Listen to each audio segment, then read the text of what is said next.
Hello， 大家好，我们是大叔中文。好，浮夸，你们两个就是浮夸，你不浮夸，我不浮夸，你也一这样个灿叔假声每次都出来，中文高八度，有点唱歌剧啊。好，这个今天要聊一个我也蛮好奇的问题了哦，就是身为中文老师，是不是一个很有秩序的人哦？那这个当然因人而异，跟你是什么职业没有关系。那我们先请笨叔解释一下秩序是什么意思啊？秩序啊，秩序就是你刚睡醒了，你刚才咋了？你睡着了还是怎么了？飞去哪了？赶快回来，帮你出抓神了是吗？你每次都是采访我，就是突然灵魂出窍了是吧？跟你讲，怕你们就是发呆，所以我现在都是随机的啊，随机叫的啊。不是，就是好久没有被你问到你解释一个词的意思这样的问题。你是专业的，对啊，你最专业了，我们都不敢。对，我们是托你的福。秩序就是有时候学生老问啊，老师那个怎么说 organized， 然后就是比较有秩序。就是你就用一个英文就解释结束条理，对，好没有责任心啊！用英文，你的 CI 不见了。不是秩序这个也很难演吧？你让我怎么比划出来？就是你做事情要有条理啊，要有一定的这个顺序，对吧？或者是要就是怎么说啊？就是你应该保证就是有一定的方法，有一定的条理去做事情啊。这个很难解释吧？很难解释。秩序的意思，当然刚刚变叔说的是第一个意思了哦，就是你是不是做事或你的物品摆设是很有条理的人。第二个秩序的意思就是可能是社会的秩序啦，规矩是吗？班上有没有规矩，有没有秩序，安不安静，吵不吵，这个也是一种秩序。今天我们要聊的是第一种，你是不是一个有秩序的人？那多余说第二种。第二种我们可能聊2分钟，谢谢大家，结束。那就问一下灿叔了，灿叔看起来个人感觉应该是个颇无秩序之徒啊。对，一看我确实是一个好像特别没有秩序感的人，但我觉得灿叔是有秩序的。我觉得看我跟茶叔背景，我觉得好像比较容易知道我们两个不是特别有秩序。这个我等一下我要找我的理由，为什么我是毫无秩序感？这不是我的错。我是看灿叔后面总是一道门，然后好像没有别的东西，感觉好像挺有秩序的。这能看出来，我只是刚好放在这个角落而已。这个其实我是这样，我觉得我是间歇性秩序，你知道间歇性秩序。这集播客好难哦，间歇性秩序。间歇呢，你们听说有东西叫间歇权吗？不是权，对，就是不会永远有秩序感，就是有时候抽风了，有时候抽风了就有点秩序感。就是你家里乱的不能再乱的时候，你突然整理一下是吗？对，差不多。但是其实也分地方，就有些东西，有些角落我可能会比较在意。客厅的话，可能但是我不是那种特别说每天都会去整理的人。但是呢，很奇怪，就是不整理也罢了，其实这里扔点，那里扔一点，只要能下脚就行了啊。有下脚的地方就行。特别是我自己睡一个卧室，因为有时候工作上，我老婆和儿子睡一个房间，我自己，所以我自己睡那个房间就会比较乱一点，床上会有衣服，然后边上那个桌子上会摆一些书，就随便摆那块儿，然后工作的那个台面上可能也比较乱，也有啊，这是一点。但是我是觉得，我就间歇性发作的时候，我会非常注意秩序，比如说客厅整理这个沙发呀。还有餐桌啊什么，我最终要整理到我特别满意的一个状态，这个布啊都会铺得很好。对，就是地上的话就必须是完全很干净的，这是一点。而且我每天会做同样一个事情，就是洗碗。洗碗就是我洗碗能体现出我的一个秩序感在哪里呢？就是洗完碗之后，我们有个碗架，我必须按照分类来，就是这盘儿大点的碗、小碗，然后一些东西，就是必须让我看到有这种秩序在里头，我不能很不能就是两个高一点的盘子中间插一个矮一点的啊，不会，这不是很正常的事情吗？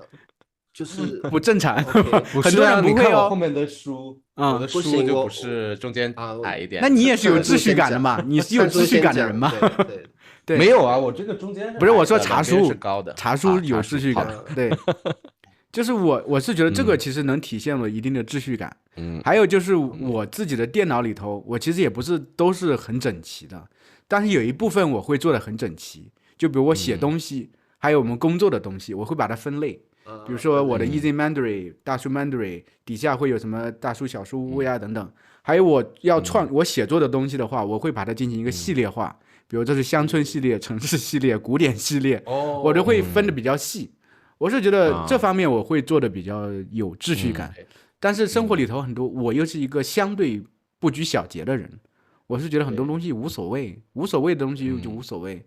但是我曾经反正在家里又有几次曾经花过一个下午的时间去整理书架，我必须让它所有书都摆的，就像不会像笨书这样高高低低，它是必须摆对，高的和高的在一起，低的和低的在一起，甚至英语的书和英语的书摆在一起，中文的和中文的书在一起，古文放在一起，它不会随便乱放。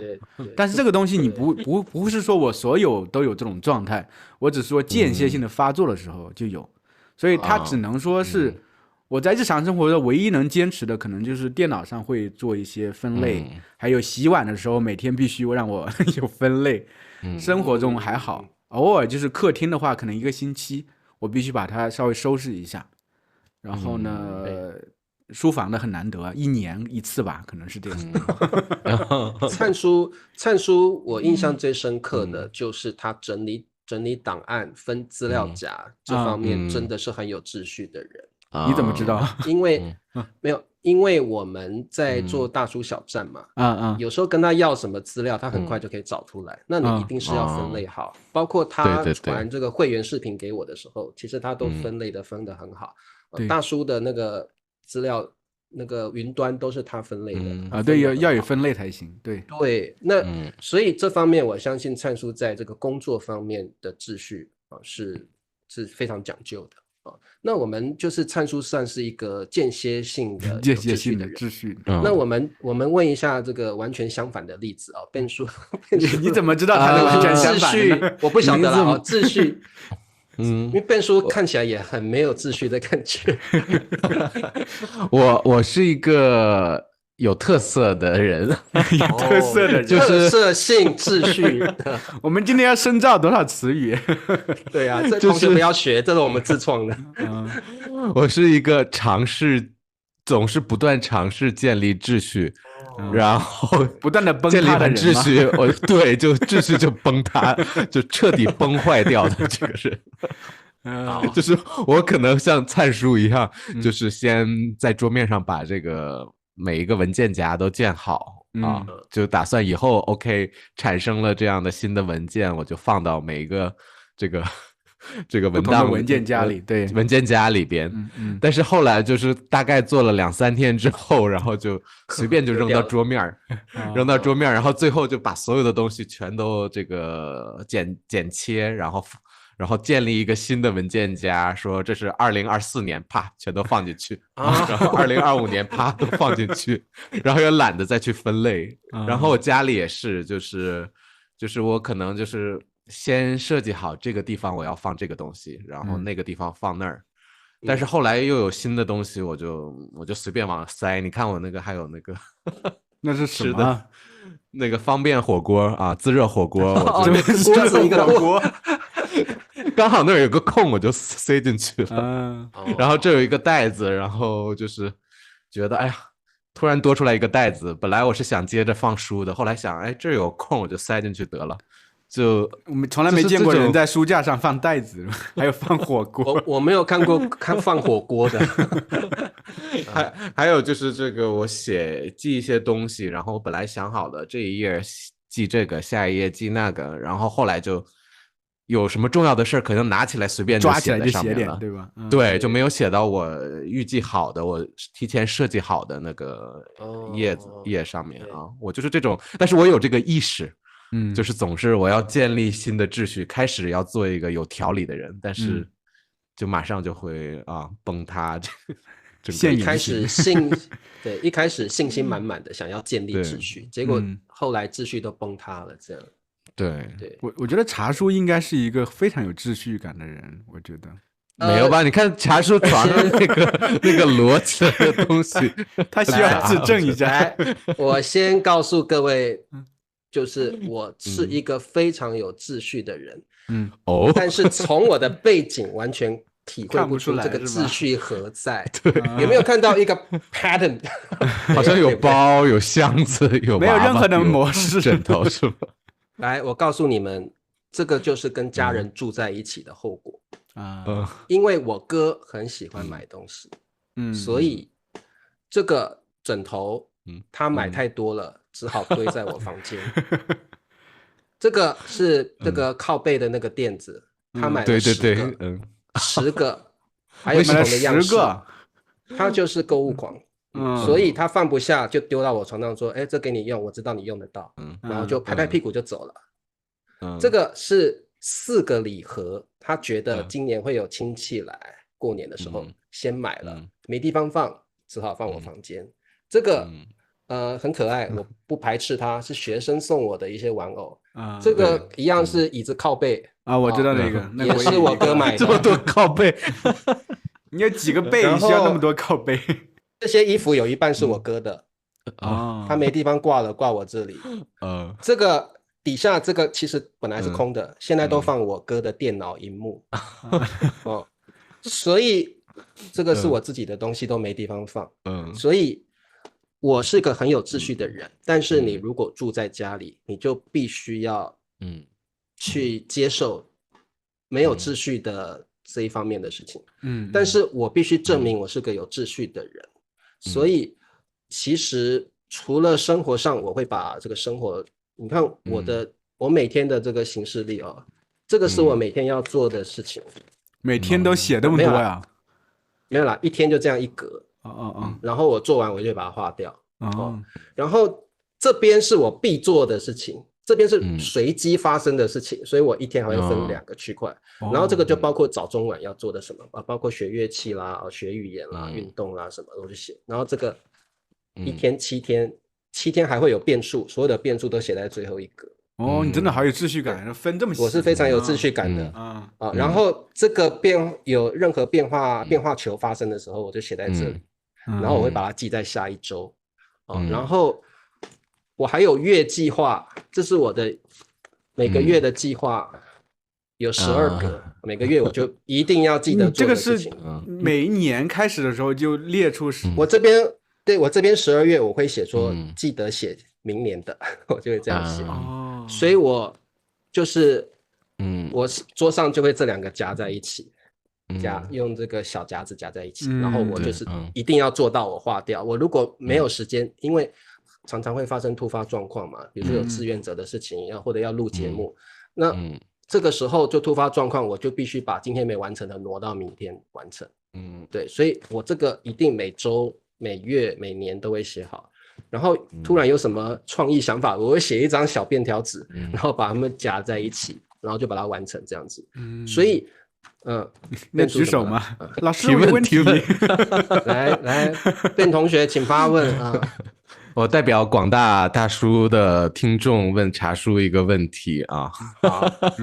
因为茶叔也在我们大叔中文就是介绍过很多这个八卦的故事啊。茶叔有没有为每一个前任八卦故事写来建有没有为每一个前任建一个文件夹，然后跟前任相关的照片呢？你们就是要听八卦，我懂。在感情这方面，我永远只留现任的资料。所以我如果就分手了，我这个人是这样的，分手也不会是朋友了。有的人说分手了我们还是好朋友，不大可能。我觉得分手哪来的朋友都恨死对方。对，所以我认为有人这样跟我说，我都会说狗屁，就是讲粗鲁一点我觉得不可能。就或者是很难啊。如果有的，请你们下面留言啊。然后，所以对我来说，感情这种东西，我的秩序感就建立在现任就好了。我现在喜欢的是谁，我会把他的所有，没有说所有啦，影音档案我会真的留下来，然后放到我的桌面上。然后那个桌面就会写他的名字。然后点进去有他的照片在比如说在外面的照片在室内的照片，然后在哪里的影片我都会把它分类，发消息的截图然后还有比较私密的影片另外我真的会分类，因为我要看呢我不要等到我想看我还要一个一个找，所以我真的会我都只留现任。那前任的文件夹你就点击右键删掉，永久删除是吗？我一定删掉，因为我这个人的个性是我不删掉的话我会忍不住想看。我这个人的好奇心就是而且我的控制力很差，如果在那里我一定会看，所以我一定把它删掉，我只会留现任的。所以这个那我想问你一个问题，老师我也有问题。来，汉同学请回答请发问。那你现在电脑里面有没有现任的资料夹？要展示一下。没有，这个你知道我们是聊天性节目，老师可以分享屏幕来学习。分享屏幕来学习，很抱歉驳回这位同学的提议我就是有个资料夹，就是专门对。其实我的电脑桌面也是很 organized，就是是有秩序的。因为我有2个屏幕，我工作是双屏幕工作，因为我这个人很喜欢就是多工，我喜欢多工，就是一次我做很多事情。一个屏幕玩游戏吧，我知道。对，一个屏幕玩游戏，或者是放一些我随时要看的资讯。那这个我前面的这个屏幕是我主要工作的画面，所以我已经习惯多工这样工作的方式很多年了，而且我觉得我蛮喜欢的。那所以我的桌面最左边一定是我的一些常用的一些程序常用的程序，电脑的桌面对吧？对，电脑桌面的最左边是我常用像腾讯会议啦或者是像我们台湾用 Line 啦 WhatsApp 这些东西。然后呢我的桌面其实很奇怪，我的桌面的这个上方是我所有因为我直播课叫 HSK 嘛，就是 HSK 1、2、3、4、5、6，然后还有故事类的，我就会放在我画面的上方。画面的中间就是我目前还没有完成的工作。包括我可能 HSK 的教材做到一半，我就放在那里，或者有些影片还要剪辑，也是放那里。就中间。然后我的桌面的右边呢，就是放一些，对，我的都放满了吗？这不就是没有，就是右边就是放一些就是会需要参考的资料比如说这个 HSK 的教程或者是说我刚刚说的可能我个人生活的一些放照片还有一个就是像刚刚灿叔说的，我做过的东西我会做一个存档，以后再找也很方便，所以那个非常多，所以我的屏幕的右边就是我东西的存档跟我生活的东西，所以我的桌面是蛮有秩序的，就是上中左右都有它固定该放的地方，然后资料夹超多的这样子，所以我在工作方面我完全不能接受无秩序状态，因为我会找不到东西找不到东西我会很焦虑。我很好奇有一点茶叔，就是你是在桌面上已经做了这么多的分类，那你不会在这个电脑的盘里吗？比如说地盘啊，再做一些分类吗？也会啊，就是桌面通常就是我工作常用到的东西，或我私底下喜欢看的东西，或想常听的歌曲。像我现在有运动，我就把运动分成很多文件夹，手的啦、脚的啦，然后胸的啦，什么的，我就会一个资料夹里面又分，然后背后露出了困惑的表情。这个听这个建立秩序这个步骤就已经让我觉得太累了。对，而且你不是有雄心壮志吗？要建立吗？你咋不好好听？我建立秩序也不会建的那么细，就是然后我不止分类，对，我还要让Ben同学更惊讶，就是我不只分身体的部位，我还分器材，哑铃、杠铃。然后那个伸缩的那个伸缩绳什么什么，我也是分，还有瑜伽，我就分资料夹，每个资料夹里我自己会去找它的相关影片，然后我每天就会去点进去练习一个这样子。然后我现在在学乐器，所以有乌克丽丽资料夹、钢琴资料夹，还有古筝资料夹，我就会这样分清楚。进去之后又分指法、和弦什么什么什么，我又好细，确实好细。我会分得非常细，因为我随时我每天其实都计划好要去那个资料夹的那里去找我要的影片，然后我就去练习。然后我每天至少我不管做的时间长或短，我每天一定要碰到这个东西。所以我是一个秩序感超级强的人。我没有想到我们3个人里边茶树是秩序感这么最强的一个。你为啥没有想到呢？我都能想得到，肯定是他最强啊。所以你像我大叔的东西，我是从来不 delay 的，因为我一定在前几天一定就先完成这个东西，放在我的桌面，然后等到时间到了，我再上传到大叔，然后就直接看什么时候发布，我一定都是非常有秩序的，我不能接受哪一天我没有做到这件事情。对，我那天会很难受，难受到我睡不着，或者是全身有蚂蚁在咬那种感觉。就我们2个折磨死你了吧？对啊，他之前不说过吗？所以我就跟你们说，那阵子你们都去追寻自己的，对，追寻自己的梦想或工作的时候，我那阵子就很难受，因为我就觉得。就是我真的就是一直失眠很多个礼拜，就是要不要买飞机票去抓他们2个？就是当我事情没有完成的时候，我会很自然的睡不着，然后很焦虑的，甚至我有几个晚上是焦虑的起来，把它完成了，我才去睡，才睡着了。对，所以我是一个非常非常重视秩序感跟完成度的人。对，我重视完成度，不重视秩序感。就只要我完成了，我可以把秩序搞得特别乱。我现在桌面就是乱七八糟的，就是为了让我的课能讲得很好，我就是放很多东西，太多乱七八糟的东西。对，像这个我都不敢给你们看。对，我们也不想看。对，像灿叔刚刚说洗碗其实家里洗碗的都是我。但晚上我会让我爸洗碗，我要让老人家做点事情。但是一般来讲，洗碗是我。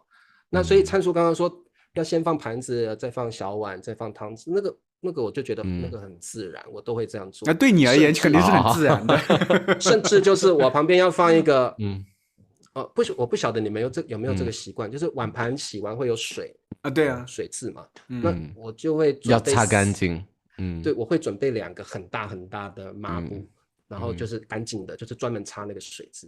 然后我哥曾经想要帮我洗碗。我一口拒绝，我说你洗碗的程序完全不符合我的想法，因为我哥就洗完就放了，然后那个水一直滴一直滴，我就完全崩溃，我完全没办法接受。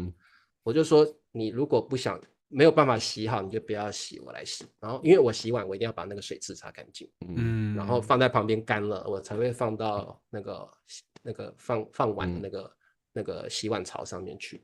所以我甚至我每天都规定自己一定要打扫家里的某一份比如说礼拜1是厕所，礼拜2是擦玻璃，这么细的吗？礼拜3要扫地拖地，对，我是这么细的，扫地拖地。然后礼拜4是我自己的厕所，礼拜5浴缸，礼拜6厨房，礼拜什么什么的，我这个我都是规划的非常详细，因为我们家人没有这个习惯。我们家人，我爸跟我哥我爸还好，我哥是完全没有秩序感的人。所以我对这方面我的要求非常的严苛，就是我要求自己一定要把家里的每一个部分都一个礼拜过去，家里每一个房间都会被我整理到。哇，那茶叔就是如果你的家人不遵循你建立的秩序怎么样？比如你打开碗柜，然后你发现很多矮一点的盘子在很多高的盘子中间你会马上去。这个常发生这个常发生，但是我的原则就是我自己会把它放回我想放的地方。对，就是包括抽屉里，有时候剪刀这个胶水什么东西要放哪里，我都会蛮固定的啦。你不可以视而不见，就是发现他们不在他们应该在的位置。但是我也不会去指正他们，因为我觉得每个人本来就有不同的习惯嘛。然后可能有的人觉得要建立秩序是很有压力的事情，就会觉得你为什么要我这样做？我这样做我不开心啊，而且我很麻烦啊。我尊重这样的想法，所以以我来说，我都会看到东西不是我想放的位置，我会去把它放到我想放的位置，然后慢慢让我家人去习惯说这个东西就在这里，下次他们找不到就是去那里找，他们其实慢慢也会习惯你的秩序感，特别找东西很方便的时候，秩序感就会发挥作用。对啊，就是这个东西，你们认为一对情侣必须一个有秩序，一个没秩序吗？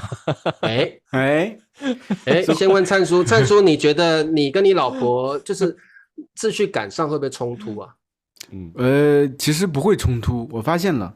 就是很奇怪，就是我老婆也是一个非常有秩序的人，就是在两个人都有秩序，不是我两个人都很乱，哪个好更糟糕？不是，就这个东西，其实我觉得就是像茶树这种纯粹的100%的秩序，我觉得我比较少见生活中，就是我老婆也是那种也是间歇性的，我发现，但是她的电脑桌面确实，电脑桌面以及她的文件夹。比我细得多，和茶树差不多，也会分得很细很细。然后他所有的工作里面会有子文件，再有子文件，所以他还有照片的话，就是瑶瑶的照片等等，他会分的每一年、每一个月等等都会很细。所以任何的下载私人的东西啊，对，我想知道你们有交集的，有交集，就是我们两个其实，在日常生活中也是相对在对家庭这个很多方面。会相对，其实还是放的比较开，就是说没必要就是那么的细，有时候稍微乱一点没有关系。但是我们俩差不多有一点，我觉得应该差不多吧，还是比较接近的，就是说还是时不时要收拾一下，不然的话家里太乱了。你像我老婆也会间歇性的发作，昨天就把我儿子之前的很多以前的这个小学1年级、2年级、3年级一些课本啊、练习册呀、考卷之前都放在一个箱子里。他昨天买了几个袋子，这种透明的袋子，他刚好全部一整理，落了几摞4、5摞吧，然后剩下的东西他要把它扔掉，就是花了一个晚上2、3个小时做这个事情，就是可能这种事情对他而言，我觉得能带给他，其实给他内心的一个安宁。所以灿叔这么听起来，你跟灿嫂。太傻，好难得哦！这个不要剪，不要剪，参傻，这么标准的笨叔也吃螺丝了。好，对，这是好啊。参傻。那灿叔，我知道你跟灿嫂都是这么有秩序的人啊，那你们两个会不会起冲突？因为你们肯定两个人都在建立秩序，会不会有矛盾？会冲突，也有一些东西还好，就是我对比如说洗碗那个碗架我比较在意，我老婆就从来不在意。她洗了之后，因为我们家的这个状态是这样的，会在一个碗架上。它放在那块用来滴水的，你知道吗？放那块滴水，底下它有一个透明的一个东西，你可以抽掉，然后把水一倒对，所以它会放一个晚上，然后第二天再把它放在那个抽屉里的，抽屉里可以放这个。所以我要放在那个碗架的时候，我会按照顺序摆，大大小小。那个也你要按顺序啊，那个不需要按顺序吧？那个必须按顺序。你不按顺序摆的话，其实你会很乱，而且放不了太多东西。对，就是滴水的那个，滴水的那个，对啊，它有2溜，一溜是放碗和盘大点的盘的，小一溜是放小碗的，对，是这样。但是我是这样做的，而且但是我老婆的话，她有时候轮到她洗碗，比如说我有事儿，她洗碗，她从来不按照这个顺序来，每回我一看就是像山一样堆在那里，我这个心里就比较难受，但是我不会说她，然后我要么默默把它放好，要么怎么样，这是一点。对。这个是可能是我们俩有点小冲突的地方，但是不会构成真正的冲突，就是习惯不一样。我老婆就是其实她比我更喜欢家里能稍微干净一点，但是她也不是每天都需要干净。比如说她有时候心情不好，她就希望家里干净一点。这个时候假如刚好家里很乱，她就找我茬。他就说你为什么不把家里收拾一下？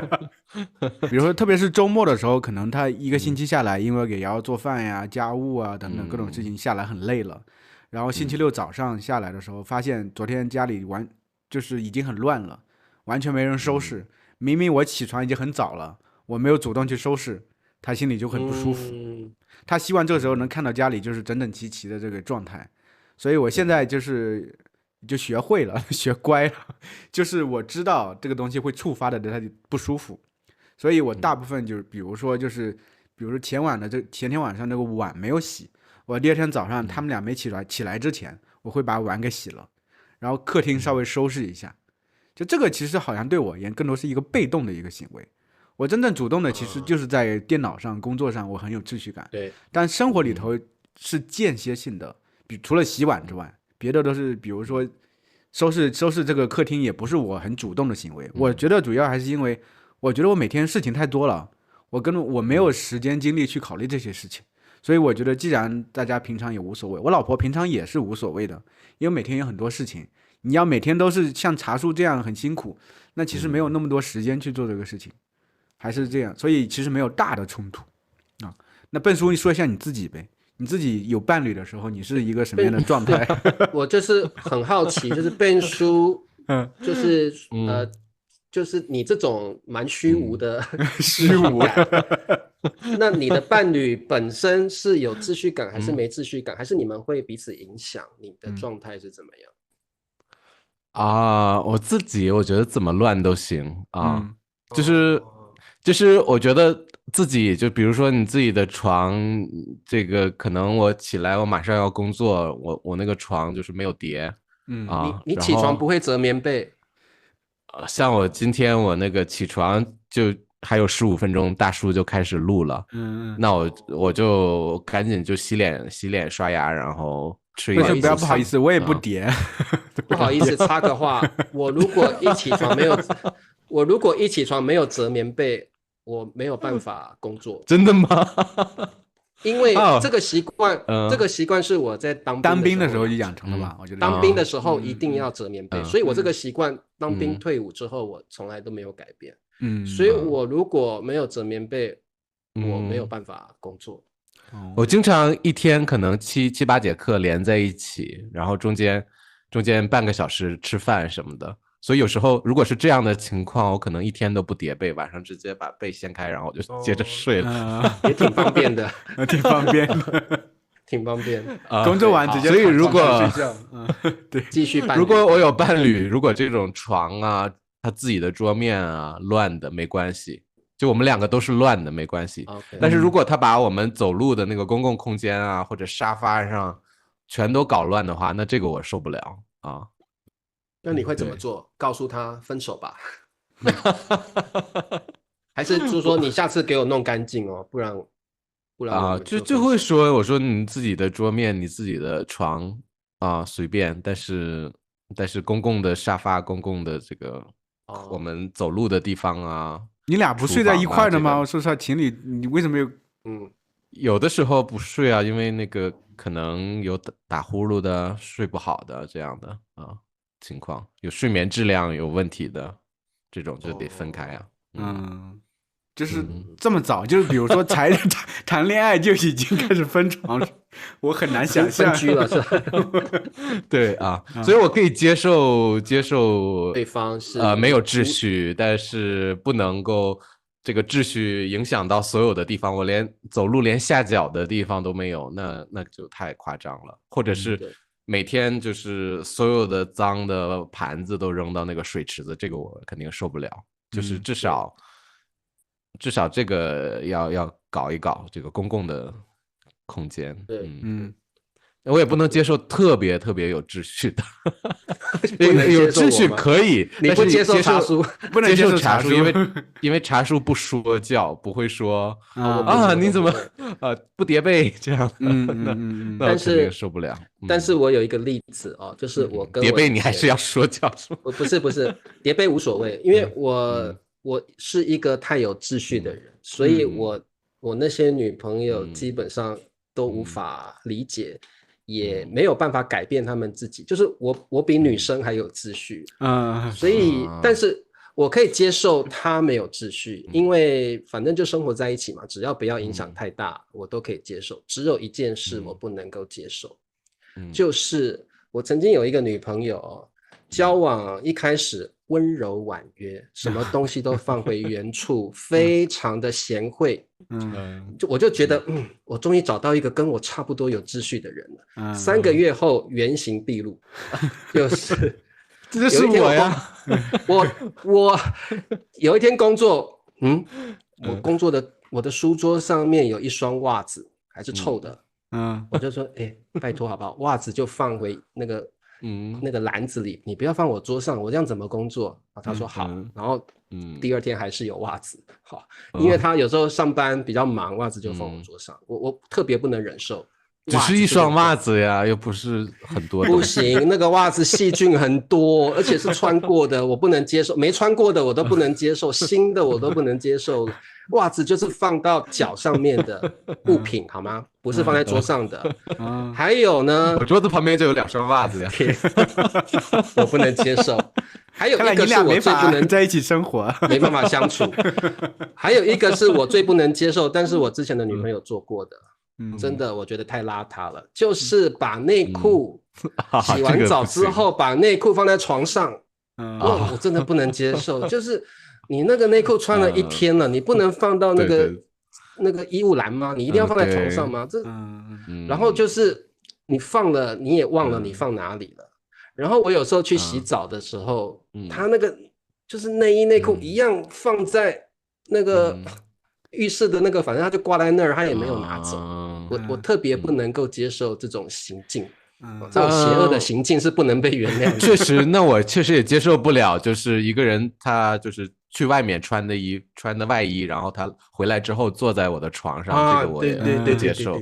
因为可能他坐在地铁上或者坐在地上啊，坐在哪里，但是回来一下子坐在我的床上，那个时候会很我也不能接受，因为你揪心，因为你去外面就是可能那个空气很脏或什么的，然后你就坐在我睡觉的床上，那我不能接受，真的不能接受。但是茶叔突然让我想到，就是如果是热恋期的我，你可以接受。对方看到我一定是特别有秩序的人如果对方发现我家里不太有秩序了，证明那个热恋期应该快过去了，不需要伪装了。就有时候对，我可能前面会伪装很久，就是比如约会要到我家的话，那我可能就提前2个小时开始大扫除和整理。然后别人进来之后可能觉得这个人很有条理，就是家里这么干净，然后很有秩序感，一点灰都没有，对啊，然后后面就可能就原形毕露了，像茶叔说的。我觉得但是我觉得家人之间相处真的不要太有秩序感。为什么？我们中文说能者多劳嘛，对不对？像有秩序感的人也是一种能者。你像我在家里就面临一种困境，就是因为我太有秩序感了，我看不惯任何无秩序的东西，所以到最后家里所有的事情都是我在整理，都是你来做是吗？对，因为就是他们觉得东西都放到一定的位置了，然后地上也够干净了，但是以我的视角来看，就是我不能接受那样的程度，所以我自己就会拿起扫把或拖把又再把它打扫一次，所以到最后他们就说那以后这个就让你来弄。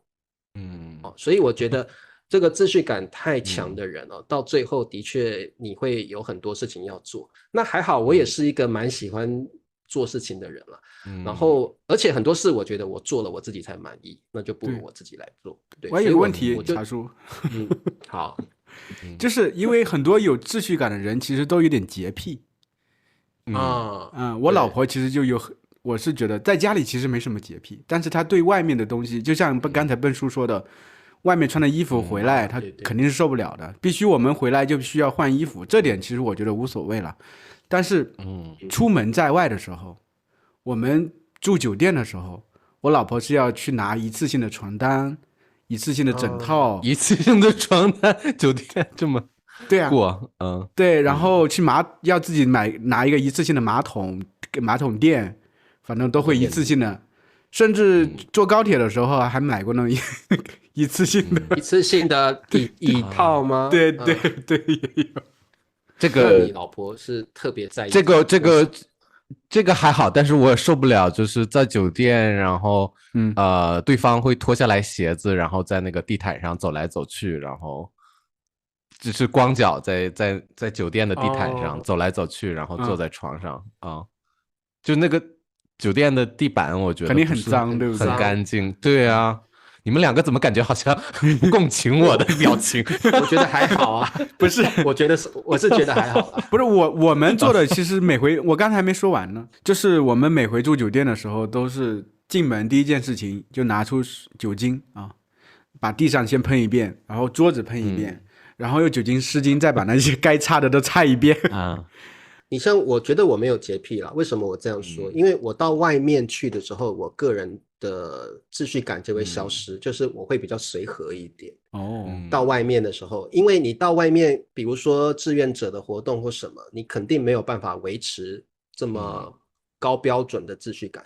所以到外面我会相对的放下这些秩序感，然后用别人的方式去那个，你像我去公园运动，其实那些器材也都是大家摸来摸去。对啊，我就觉得没关系，都到外面了，就回去再洗手或洗澡什么的。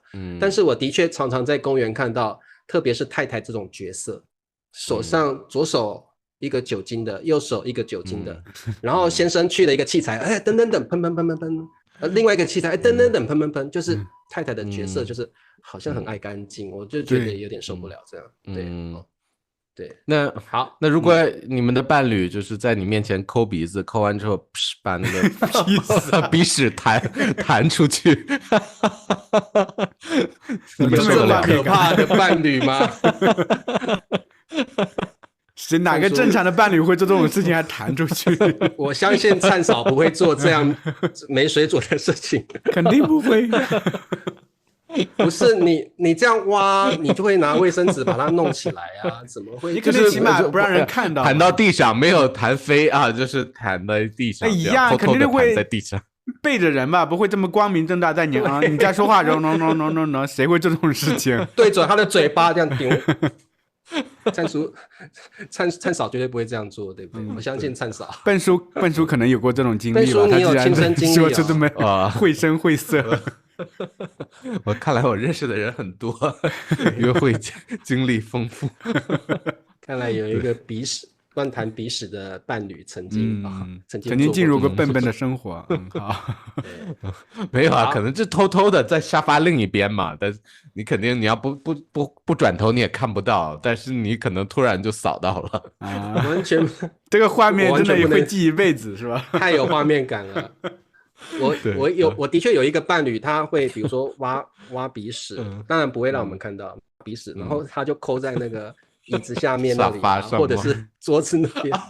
我每次会清桌子的下缘，我有这个习惯。哇，一坨鼻屎哒哒哒哒哒。哦，我就说这到底是谁的鼻屎啊？难道没有卫生纸吗？我就会觉得很恐怖这样。啊，人和人真的差别好大呀！希望大家对。希望大家听这集播客的时候没在吃饭。那这集聊秩序，又聊到洁癖哦，那大家也可以底下分享一下，你是跟Ben叔一样是一个秩序感崩塌的人，还是跟灿叔一样是间歇性秩序感，还是跟茶叔一样是无可救药的秩序感？所以请你们留言告诉我们。那秩序感我觉得很重要啊，所以大家。没有秩序感的崩塌掉的，请你赶快把它挽回啊！好，我们下一期见喽，拜拜，拜拜，拜拜。